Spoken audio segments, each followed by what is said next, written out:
5 persons, including actress Sharon Tate, were found dead at the home of Miss Tate and her husband, screen director Roman Polanski. The whole thing is very mysterious, but this is what I know. Authorities say a menacing letter received yesterday by a Vallejo newspaper was not sent by the infamous Zodiac killer.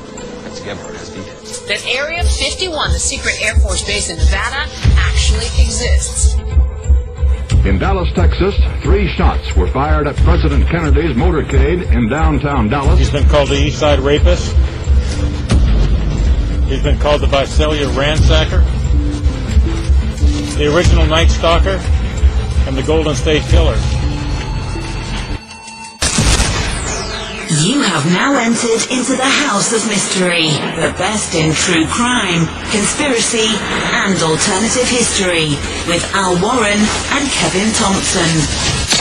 KCAA, the stations that leave no listener behind. Broadcasting on 1050 AM, 102.3 FM, and 106.5 FM. The trifecta of talk radio for Southern California. Okay, welcome back to the House of Mystery here. We're on KKNW 1150 AM, Seattle, and Drive Time. This is Al Warren, of course, and Kev Thompson's there. Hey, Al. Hey, so here we are. Now, we're going to get into this. We've been talking to some of the people about the Kurt Cobain suicide, death, murder, whatever, and there's so much going on with different shows and stuff. We're going to cover that a little bit and we're sort of going through people that were appearing on the documentary Soaked in Bleach, and it seems like we're getting quite a different story from a lot of people that were on that show compared to what they say live to us. So I find that interesting. Well, Al, what makes this case so different from any other, though? Why all the conspiracy over Kurt Cobain? I don't know. I think that he was really kind of a millennial icon, and as a lot of them do, he died early, very young. Mm-hmm. And anybody that's popular, look at JFK and look at it. I mean, when you die before your time, I sort of think that people dream about what could have been, and that's quite a thing. So I think that happens with him, and for some reason people really dislike Courtney Love, his wife. Well, for some reason, for a lot of reasons. Yeah, I mean that's not hard to do. We'll save that for the show. Yeah, but that's not hard to do. But and for some reason, it's really kind of too bad, because I think what they're doing is taking someone that's not popular and making them the evil person. And okay, so if he was murdered, let's say, she would have to do it, and it just sort of fills in the hole. So it's easier to put out a show saying that, and people that really like him, of course, can jump on that. Yeah. But I only want to talk about conspiracy as in when someone presents some evidence and then you find out that it's not as it is. They've created it. There's a reason, and right. We have to dismiss that because it's not real. So the big interview will be in September with the chief of police of Seattle. That's wow. I know, that's pretty exciting, actually. It is. Hey, we only bring the best. I hope I don't get arrested. Well, you never know. I might park wrong or do something. If I say the wrong thing, he might bust me. So, but well, that's okay too. Nothing like being in prison with men. So now today we have Carol Chaski, PhD. I was going to call her doctor, but I wasn't sure. Well, yeah. That would be appropriate. Well, yeah, but people think medical doctor right away, and it isn't necessarily that. Now, quite the credentials. Man, this is like a book of all of the accomplishments. It's pretty impressive. And Carol's on the line, so thank you for being here, Carol. Thank you. Thank you very much for having me. Hey, welcome aboard. This is, you've sure done a lot. makes me feel like I've done nothing. Well, nobody can see my gray hair. It's taken a while to do things. Yeah, it takes its and toll. then there's much more to do. There's just so much more to do. Well, this is very interesting. So now, Institute for Linguistic Evidence. Well, I find this fascinating. This whole, digital evidence investigations and all this stuff. How did you get started on this? Like, where did this come from for you? Oh, okay. I was a professor at North Carolina State University in linguistics. I was really not happy in the academic world because I really like to do things that are very useful and, have a direct service in society. Oh, yeah. And I just felt that, teaching linguistics to English majors and engineering students, really wasn't going to be my path in life, but I couldn't figure out what else to do. Yeah. And people were coming up with all kinds of suggestions for me, and none of them seemed right. So I did what anyone does when they're really faced with a wall. I just started to pray, God, please show me some kind of path. And I got a call from a detective named W. Allison Blackman. He goes by Allison, his family name, asking me if there was any way I could determine the authorship of suicide notes that were left on a home computer of 3 guys that lived together as roommates. So I said, well, do you have any ink? Do you have any paper? Do you have any handwriting? Thinking that he would probably go to the state crime lab. And he said, oh, I've already done that. I've gone to the state crime lab. And they said, you don't have ink, you don't have paper, you don't have handwriting, what do you want us to do? And he started asking around and found out that there was such a thing called linguistics. Yes. So he called up my department, somebody sent him to me, and I said, if you're willing to work with me as an experiment, I have some ideas, but you have to recognize this is experimental, and he was fine with that because he was just a really good detective and a really good investigator. I analyzed the syntactic patterns of the 3 roommates, and by syntax I mean like the way we put our words into phrases and our phrases into sentences. So it's, if you can remember diagramming in middle school, it's kind of like that. Oh, yeah. And then I counted up things about those syntactic patterns, ran a very simple statistical test, and there was only 1 in 10,000 chance that the fellow had written his own suicide notes. And there was a significant difference between the suicide notes and one of his roommates, but not the other roommate. So I said, I think this is the fella who wrote the suicide notes, because I can't get any significant difference between him and the suicide notes. And that's when they told me that he actually had access to all the legal drugs that were injected into the fellow who died. He was 6 weeks from his medical degree. He was known to be able to give medicine without waking people up. And he was tried. He was arrested and then went on trial. And on the witness stand, he admitted that he wrote the suicide notes. Oh, wow. So would it be fair to say that it's not forensic psychology, but it's forensic linguistics? Absolutely. You hit it on the head. Yeah, where you don't analyze the handwriting, but you analyze the thought behind it and say that this mindset belongs to this person. Yes. In fact, I don't analyze the handwriting, and I don't analyze the psychology of the person either. I don't say that the person is depressed because I'm not a psychologist or a psychiatrist, so I can't really make that kind of an announcement. But what I can say is that the language, which is built in their minds first, the language just takes their thoughts and decodes them, encodes them somehow. So I can say that those patterns either match or don't match some other document. True. You see, I work in law enforcement and report writing.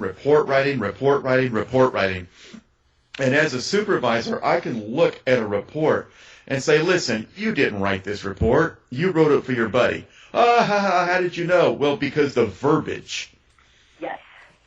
And because you're so familiar with those people. I mean, some of the things about language that I really love are how forgiving it is. For instance, you know how we can start a sentence, and if we really know somebody well, that person will finish it for us? Yes. Me and Al do that on air. And so when you're reading those reports, you know the people so well that in a sense you hear them or you don't hear them. And when you don't hear them and it has, their name on it, you think, wait a minute, something's fishy here. Yeah. And that's how language is. It's built so that we can communicate super, super fast with each other and also kind of predict what's coming next. And syntax is really the glue that holds that together. But syntax also degrades in milliseconds. So, I mean, everybody's had the experience of, it's almost a joke in marriage counseling. Bob, say exactly what Mary just said, and then he paraphrases it. Because we all paraphrase when we hear what somebody just said, and everybody goes, Bob, you didn't say exactly what you said, right? Because because the syntax or the form of it degrades in milliseconds. I mean, it's lost. And so you just remember the meaning of it, and then you say the meaning in however you would say the meaning. How do you find that the courts deal with this and admissibility and stuff? Is there any issues with that? Oh, yes. I'm so glad you brought this up. Fortunately, the method that I've developed using these syntactic patterns has been very successful in being admitted into courts in the states and also at federal courts. But that's because we've been developing this method for years. I mean, started developing the method in 1994. And with developing it, we were really conscious of figuring out when is it wrong and what does it need in order to work well. So these days in American courts, judges typically go by what's known as the Daubert standard. And some of the things that Daubert standard wants are what's your error rate? How often is your method just wrong? Just because methods can be wrong. And are you following a standard operating procedure? So we have that for the syntactic author ID. There are other methods that are out there. There's a method called stylistics, and people call that by lots of different names. Sometimes they call it sociolinguistics. The people who use it keep changing the name of it, but it has actually had a very rough time being admitted as evidence. And either it's not admitted at all, where judges just say, you don't have an error rate, you don't have a standard operating procedure, we just can't really let you talk to a jury about this. Or you can talk to the jury, but you can't state a conclusion about the authorship. That's a really weird thing for an expert to do. Yeah. Well, how is that? I mean, I'm trying to wrap my mind around that. I mean, evidence is evidence, but simply because you don't have an A, B, C, D step, to get to the, this conclusion. Yeah. I mean, I just don't get it. You don't get it. What, that it should be not be allowed, or what? No, I believe it should be allowed. Oh, okay. But everything has to be so cut and dried. Absolutely. And it's just, it's frustrating. Well, I agree with you that if you have a stepwise method and it's cut and dry and you know how accurate it is for that particular case, then I think it should be admitted, and that's what we've done. We're very fortunate. The syntactic method I was just talking about has an accuracy rate of 95%. So we range, obviously. Sometimes our accuracy rate for a case might be, 83%. But we know for each case just how accurate it is because we first of all run it on the different suspects in the case and say, well, how accurately can I differentiate Kev and Al? How accurately can I differentiate Al and Carol? If I can't do a good job differentiating the known stuff, then, who wants me to figure out where the unknown came from? So we've done all that work. And the other method I was talking about, the stylistics method, they just haven't done it. And a lot of it is because it's really, they can't do it. The stylistics method is so subjective that, they actually say, we don't know what we're going to find until we find it. Mm-hmm. That's sort of like the whole thing that happened, I'm thinking about like the O.J. Simpson case, people found stuff that became important later. Yeah, a day late and dollar short. Uh-huh. Yeah. Now, would it be fair to say, though, for the sake of some of our law enforcement listeners, that what we're discussing here is the difference between scientific evidence and empirical evidence? Well, I would say that scientific evidence is empirical, and I would say what we're talking about is the difference between scientific objective evidence and non-scientific subjective evidence. For instance, let's say that you have a suicide note, and instead of using the word "and" written out, A-N-D, the writer of the note used an ampersand, okay, or a plus sign. Well, in the stylistics method, the stylistics analyst might say, oh, that ampersand is significant, and I found it in this other document, so the suicide note must have been written by the person who wrote this other document. Now, of course, immediately you should be thinking things like, well, wow, the ampersand's on the keyboard. Anybody could use that. Yes. Or, I know people who use ampersands. But why would they? That doesn't necessarily mean they're the author of something. In fact, anybody who uses the ampersands might have been the author of this document. So that's a little scary. And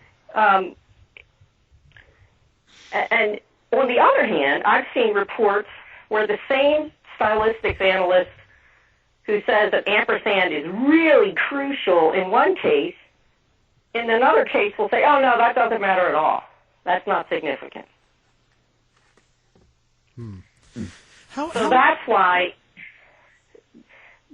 that's what's scary about that method and why I believe the courts are right in not letting it in, because you never know what they're going to say is significant. And it's like they say, we never know until we find it. Well, science doesn't really operate like that. That would be like saying, we can't tell the temperature until we make up how to measure Fahrenheit. No. How often or do people leave suicide notes? Do we know that? That's pretty rare, actually. Suicide notes, some people say about 10% of suicide notes. Other people say it could be as high as 25%. Wow. Yeah, so when you think about it, it's rare. Huh. I always thought it would be more than that. Exactly. Because you would want people to know, why did I do this? I know. And I think for the survivors, this is one of the hardest things, is that for so many of them, from 90 to 75% of them, they don't get that kind of closure. Exactly. And here's why that I'm surprised. If I was to commit suicide right this minute, I still love my family, I still love my friends, and I would want them to understand why I did this, because, I'm depressed, I don't like my life, or, blah, blah, blah. I don't want you to go through life wondering, was it me? You'd think that people would want that, but you say only 10% of people leave notes? From 10 to 25%, yes. And, wow. And another amazing thing about it is that, well, first of all, suicide notes are rare, and then secondly, suicide notes are so variable. They're almost like human faces.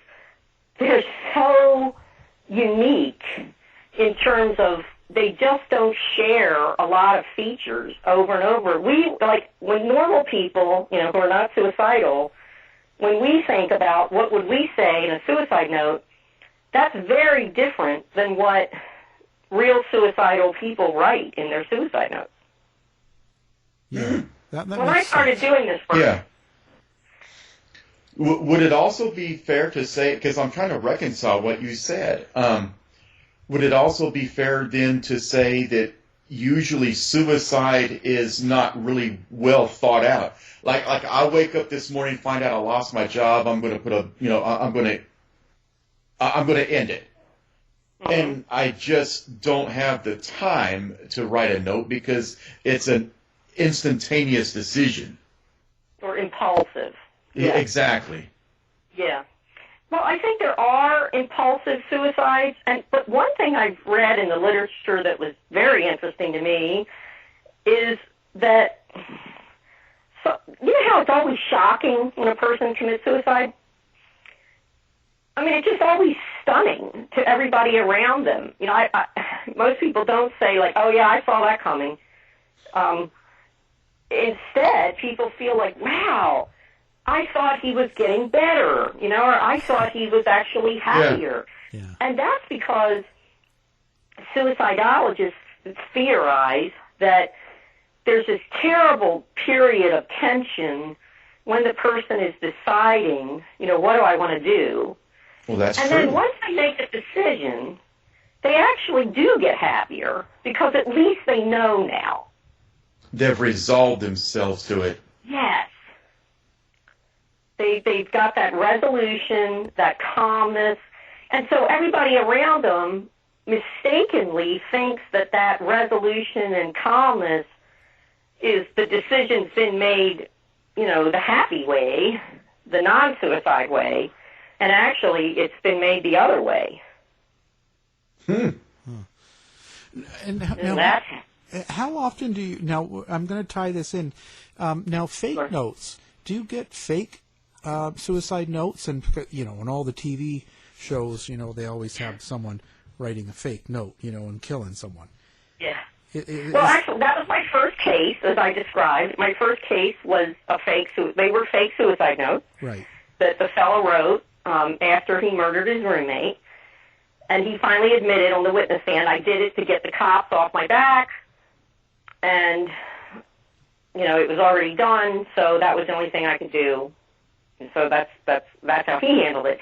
Now, I have had cases where the police theorized that a suicide note was fake because they thought, like, a boyfriend had murdered his girlfriend. And when I did the analysis of the note, it was a real suicide note, not a phony suicide note. So I think that police officers have to think about it both ways. Yeah. Could this be a real one? Could it also be a phony one? Right. And that's tough. When they're famous, I would imagine, like we're going to tie into Kurt Cobain, of course, and Courtney. Yeah, and so being that they were both quite famous, and he ended up dead. There's a lot of controversy over this. People that loved him and don't like her, and I noticed you were in Soaked in Bleach as well in the documentary. Yeah. And they brought attention to me how you made some comments since then saying that they kind of manipulated what it is that you said in the show. Yes. Can you explain that to us? Like, what exactly is it that they changed? Well, I have not seen the show, but everything I've read about it, basically, I am presented as saying that the note is a stereotypical suicide note, and that it's a suicide note.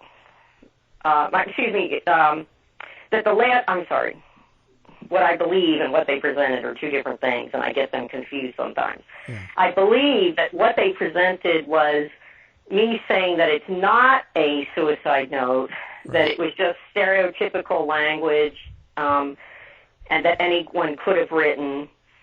But actually, I ran the note 3 ways through my software that I've developed for identifying suicide notes. So that software is called SNARE, for Suicide Note Assessment Research. And also because I do think that suicide is a real snare in human life. All right, so SNARE works by looking for the linguistic patterns that are associated with suicide notes and also with a bunch of control documents.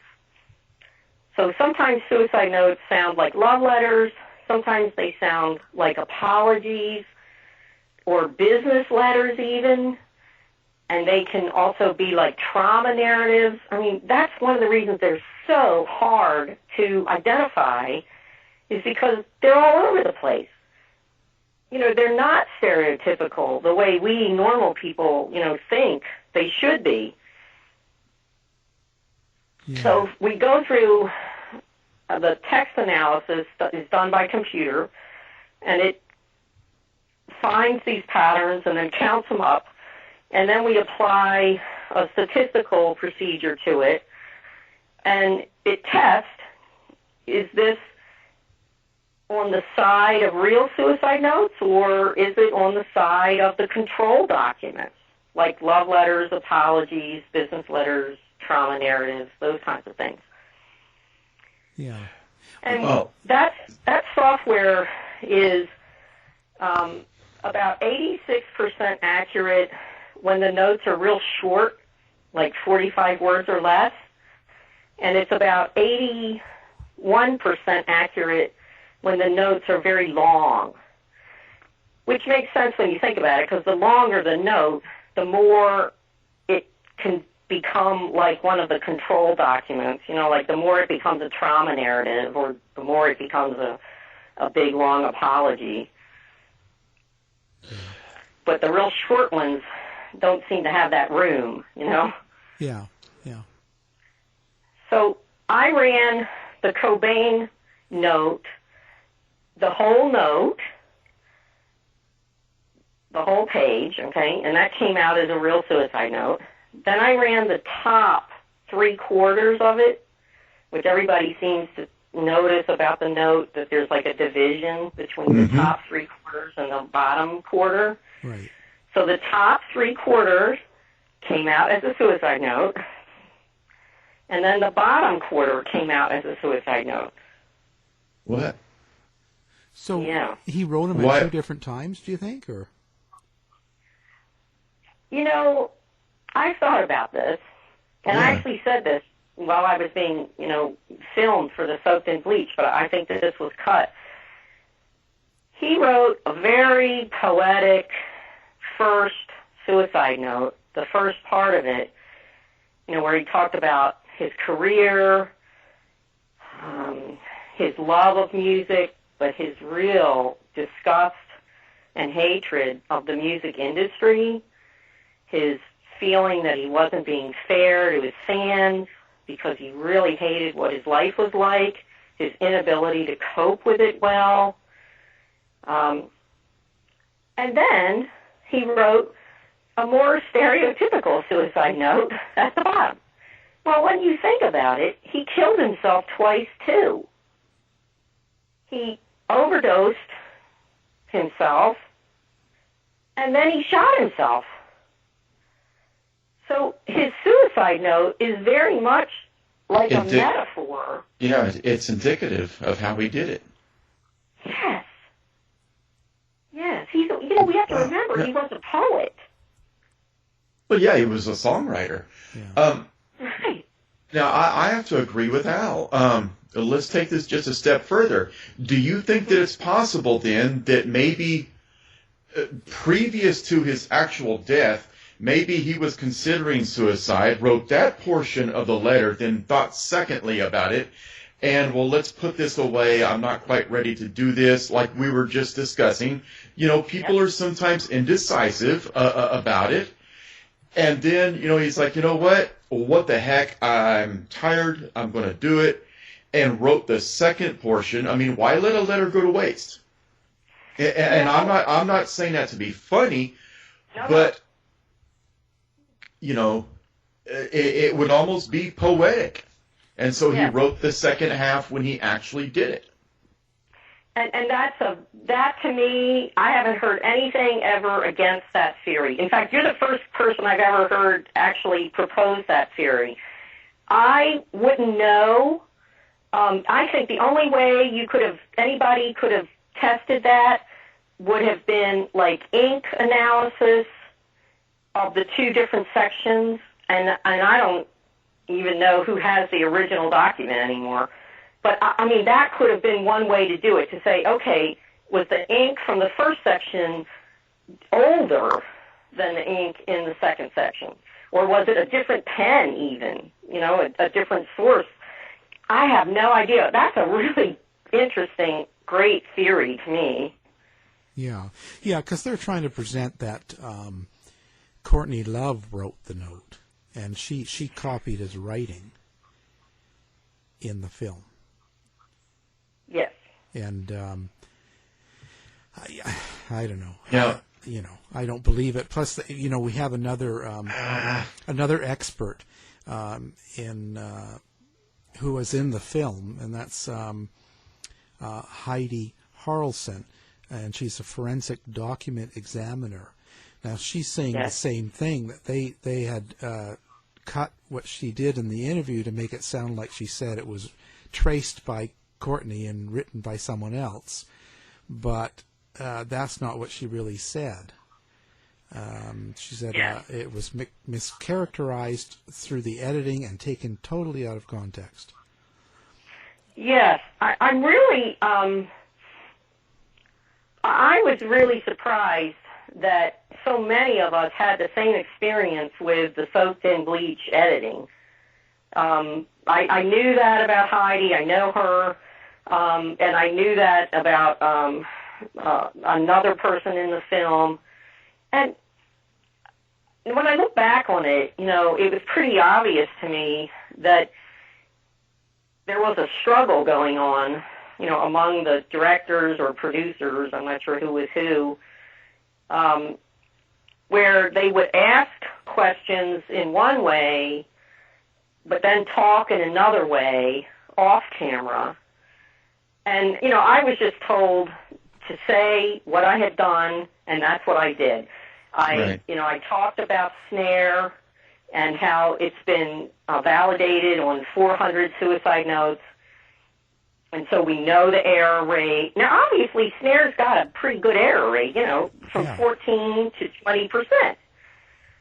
Yeah, and that's not bad. It's not bad, but I mean, it's not, 5% error rate. But I mean, they're really hard to do. And frankly, the fact that we expect police officers to do it is astounding to me when psychiatrists can only identify notes between 50 and 70% of the time.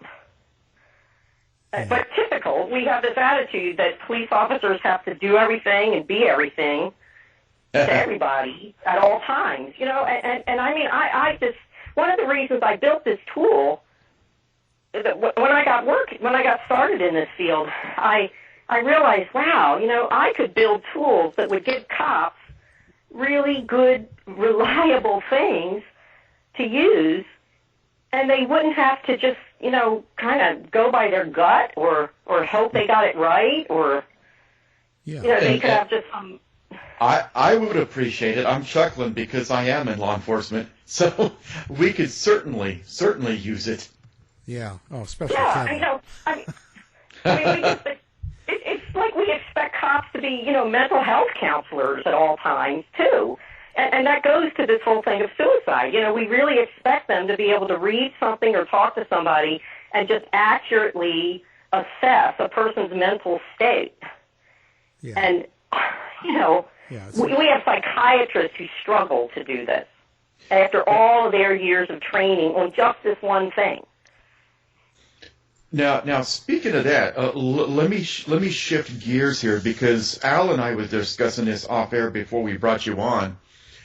How often do you run? Okay, let's say we have a suicide note. Well, let's just go to Kurt Cobain, and we have a suicide note. And everybody, I myself, I was a pretty good fan of Kurt Cobain. Mm-hmm. Now, he's dead. We have a suicide note, yet we have a wife who is in the same industry, and we're talking about Courtney here. Mm-hmm. And she's not very well liked. I mean, let's just be intellectually honest here. Right. So how often do you run into the fact that we automatically assume that she must have done it, not for any good reason, but just simply because of public dislike for her? I think that in many of these cases, the conclusion is politically motivated. And I'm going to use that term politically in like a really broad sense. Sure, I understand. What I mean is that there's all kinds of other reasons that make a decision, it is suicide or it's not suicide, the favored one. And I mean, I had a case with a very high-ranking military officer, and he had been involved in some pretty high-profile missions in the Middle East. It was concluded by, a military investigation that he committed suicide and part of the argument there was the last email that he sent to his wife. His wife contacted me, and, I ran the note through Snare, and it was not a suicide note. Uh-oh. I wrote my analysis up, and, the military was not interested in hearing from me. The hell you say. Pardon? I said, the hell you say. Yes. And it was because the thought of this guy being murdered was just too hot a political issue, given where he was stationed at the time, what that said about our base security, what it would say about infiltration. It was just easier, in my opinion. It was just easier for the military to say, hey, this is a suicide. And of course, a Marine would shoot himself with his wrong hand in the head. Oh, wow. Yeah. I mean, I found that out after I did the analysis, and his wife said to me, he would never use his wrong hand for shooting. Yeah, we have got the most, I also am in the military, National Guard at this point. I'm trying to retire. And, we have got the most weapons training in the world, but we're going to use our wrong hand. Yes, to do something like shoot ourselves in the head. But see, no gun residue testing was done on him. Nothing. It was a really, really incomplete, very incomplete crime scene investigation. But I do think it goes back to what you're saying, is that sometimes there's such a popular attitude of what it should have been that it's easy, to just not be thorough. Yeah. Or you just automatically, sink your teeth into a suspect and you just won't let it go. Because in preparation for this interview, I was mentioning to some of my friends at work, hey, I'm going to be talking, blah, blah, blah, Kurt Cobain, blah, blah, blah. And they're like, oh, yeah, that Courtney Love. Yeah, she did it. Oh, she wrote that note. How do you know that? Well, she just did. Yes. Well, so see, one of the things I've always been interested in doing that I've never had the opportunity to do on this case was just to compare the authorship of the note. Like, going back to the first thing I talked about, the syntactic analysis of authorship, I don't have any of Kurt Cobain's other writings. I don't have any of Courtney Love's writings. But it would be really fascinating if I had that, if I had enough. I need about 2,000 words or 100 sentences for each of the suspects. And it would be really interesting to see if we can differentiate Courtney Love and Kurt Cobain's known writings, and then try to classify the note to one of them as an author. So you need a control sample.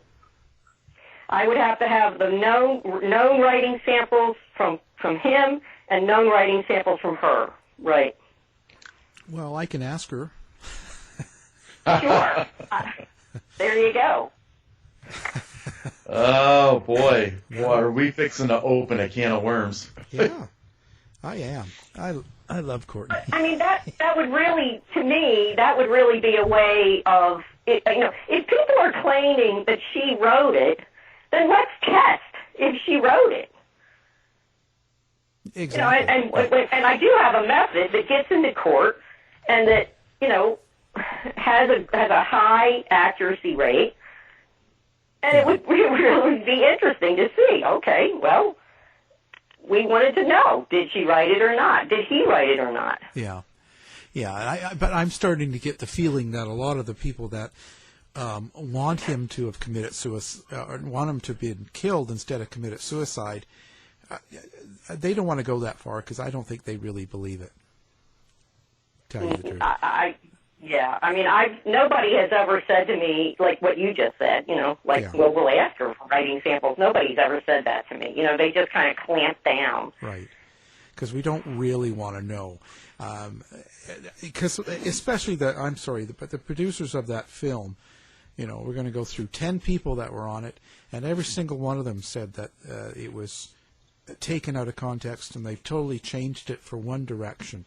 It's like saying, this is the answer, she murdered him, and that's it. And they only presented evidence that would fit that and changed people's words.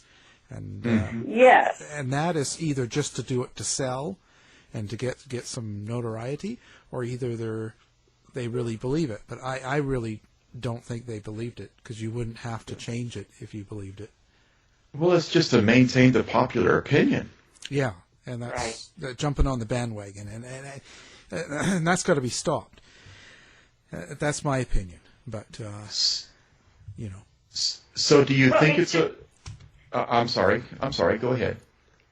I mean, to me, it's really an honor to be on your show and to be allowed to speak freely about it, because I obviously did feel that my words were twisted or spliced, or I do remember saying that the last portion of the note was more what we non-suicidal people think of as what should be a stereotypical suicide note. But that doesn't mean that the top part isn't a suicide note. Right. Because suicide notes are all over the place. Yeah. And that's the part, they just took out that one little part about about stereotypicality and took away, as far as I can tell from what people have said to me, the rest of my opinion was not there. And so, thank you very much for giving me this chance. Oh, yeah, because when I was approached by a source who told me about some of this, and then that's when I started going through the film and taking everyone's name, and then started searching them out. And we're going to have quite a few of them on. And it's I just want them to be able to say, hey, this is what really happened. I'm tired of all this fake news. I started saying high level. It really is fake news, and this happened long before fake news became real news. This was a couple of years ago, and I remember thinking, I was just so. It took them a very long time to actually get a distributor for the film, and every once in a while I would just email them and say, hey, how are things going?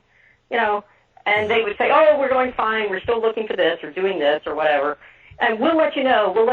And then it came out, and nobody let me know. Yeah. It wasn't until somebody called me that I said, oops, yeah. I guess it's out now. Yeah. And it always worries me when I spoke to the director and then even Tom Grant, the investigator, and it always makes me turn my head. When Tom Grant replied, he said he'd only do the show if he was being paid for the show. Oh, wow. And so that to is me, it? That's like, no, I'm not paying you if you don't want to defend your work. And, isn't the truth more important than money? Well, absolutely. In his case, obviously not.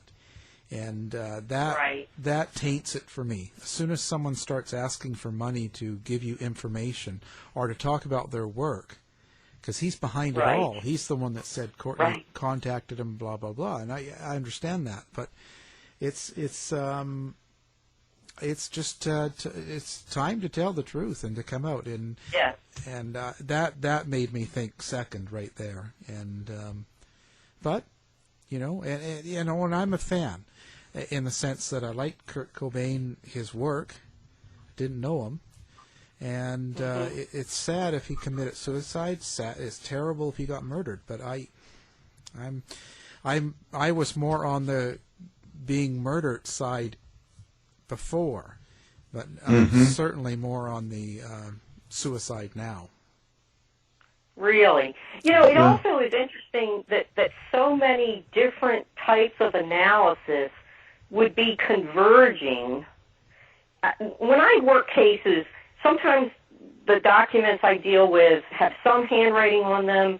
Other times the issue is digital evidence, like what hard drive did it come off of? Can we find anything about, an IP address that it might have come through when it was getting emailed, that kind of stuff. And so to me it's like a three-legged stool. I don't want to know what the other people have come up with. I want to work independently from them and then allow the investigator at the end of it to look over the whole thing and say, okay, are we all heading in one direction? Are we completely, are all the different types of analysis confused? And, well, because that really gives the investigator something to work with. Right. Yeah. And the big thing is we do want the truth. At the end of the day, it may not be what we like. It might not be the way we want it to be. But the bottom line is we want to know what really happened. And, and that's sort of what my goal was for this series of shows. Being in Seattle, I just want to bring out the people and let's really say what they think and put it together from that evidence. I don't want to have a frame of what I think happened and try to make and take the evidence that fits that, afterwards. I want to just get all the evidence and kind of go, well, this is the way it looks, and leave it at that. That's quite, And that's exactly why having a really objective, really, the reason I put my method into software is so that it's not me or one of my helpers figuring it out on our own little subjective selves. Right. Yes. The machine has no skin in the game, doesn't know anybody, doesn't have a theory, doesn't even know the music we're talking about. It's just looking for linguistic patterns. And I think that really helps the law enforcement community, because they don't have to worry if I was corrupted with confirmation bias, it's now a popular term. Was I looking to find something because I was already primed to look that way? Right. It's really crucial to have objective and statistical analysis, the statistical model says it's more likely one way than the other. And I can't rig the numbers. They are what they are. Right. Like we were saying early on in the interview, when it comes to a jury, everything has got to be so cut and dried. But if I can amend what you're saying, these are people who were celebrities, and we latch on to these celebrities. They mean so much to us. Music means so much to us. It becomes such a part of our being. Like, I listen to a lot of talk radio, and through that, I feel like I've really made a bond with these people. And it's just hard for me to wrap my mind when one of them dies and it's said that they have committed suicide. How could they possibly have killed themselves? I'm a part of this man. How dare he do this? No, it's got to be something else. She has had to have killed him. And I'm now completely, unreliable as a witness because of my bond that has been created. Yeah, you are. That is such a great way to describe it. You're right. I mean, that's what happens to experts, too. Experts can become so friendly with the attorneys they're working for, or so sympathetic to the side that they're hired by, and I get talks about this all the time.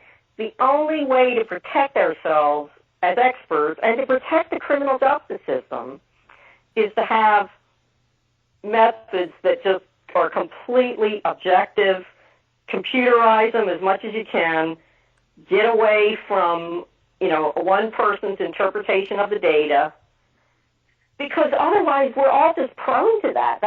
Again, this has been a fascinating hour. I've really enjoyed it. Our guest has been Dr. Carol Chaski, and thank you for being on the show. Thank you so much. Great conversation with you two. Really appreciate it very much. Thank you. Well, thank you. To find out more about our show, guests, or listen to a previous show, visit our website at www.somethingweirdmedia.com. Show's over for now. Was it as good for you as it was for me? Well, good night. This has been a production of Something Weird Media. I'll be back.